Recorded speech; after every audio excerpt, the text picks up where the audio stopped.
பட்டலந்தை ஆணைக்குழு அறிக்கை தொடர்பில் கிளிநொச்சியில் நடைபெற்ற நிகழ்வொன்றின் பின்னர் கடற்றொழில் அமைச்சர் ராமலிங்கம் சந்திரசேகர் கருத்து தெரிவித்தார்.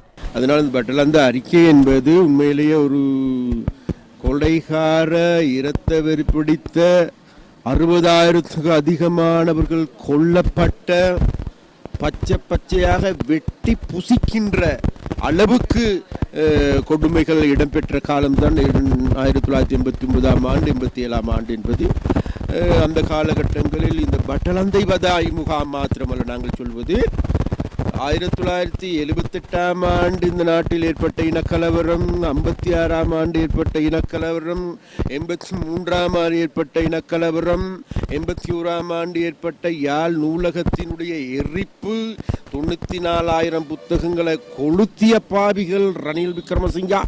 அது மாத்திரமல்ல, பிறகு இந்த முள்ளிவாய்க்காலில் முடிவடைந்த கிட்டத்தட்ட 60,000க்கு அதிகமான அனைவருக்கும் நீதி கிடைக்க வேண்டும் என்பதுதான் எங்களுடைய கொள்கை.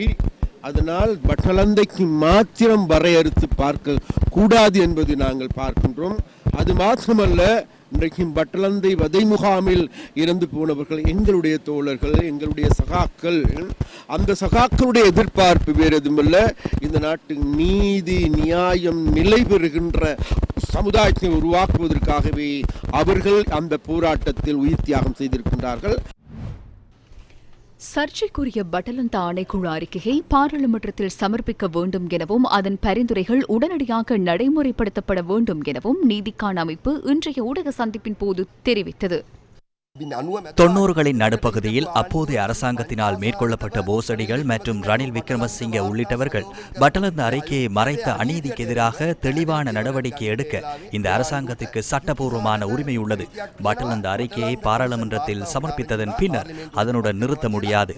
அறிக்கையில் குறிப்பிட்டுள்ள விடயங்கள் உடனடியாக நடைமுறைப்படுத்தப்பட வேண்டும். இதன் பிரகாரம் பிரஜா உரிமையை ரத்து செய்தல் உள்ளிட்ட தகுந்த தண்டனைகள் வழங்கப்பட வேண்டும்.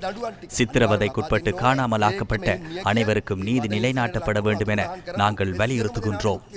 ரணில் விக்ரமசிங்கவே பட்டலந்த உள்ளிட்ட கலனி பியகம பகுதிகளில் மேற்கொள்ளப்பட்ட அனைத்து கொலைகளுக்கும் பிரதான சூத்திரதாரி, கோட்ஃபாதர் ரணில் விக்ரமசிங்க என்பவர் அரசியலில் ஈடுபடாமல் சிறைச்சாலையில் தண்டனை அனுபவிக்கப்பட வேண்டியவர்.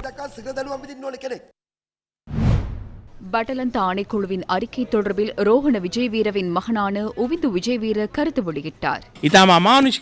சித்திரவதை முகாமில் மனிதாபிமானமற்ற முறையில் நடத்தப்பட்டவர்களுக்கும் கொலை செய்யப்பட்டவர்களுக்கும் நீதி நிலைநாட்டப்பட வேண்டும். அவர்கள் திருட்டில் மோசடியில் ஈடுபடவில்லை, தமது கொள்கைக்காக போராடினர், நாட்டின் சட்டத்திற்கு அமைய போராடினர். போராட்டங்கள் மூலம் ஆட்சிக்கு வந்த அரசாங்கத்திற்கு நீதியை நிலைநாட்ட வேண்டிய தேவை உள்ளது.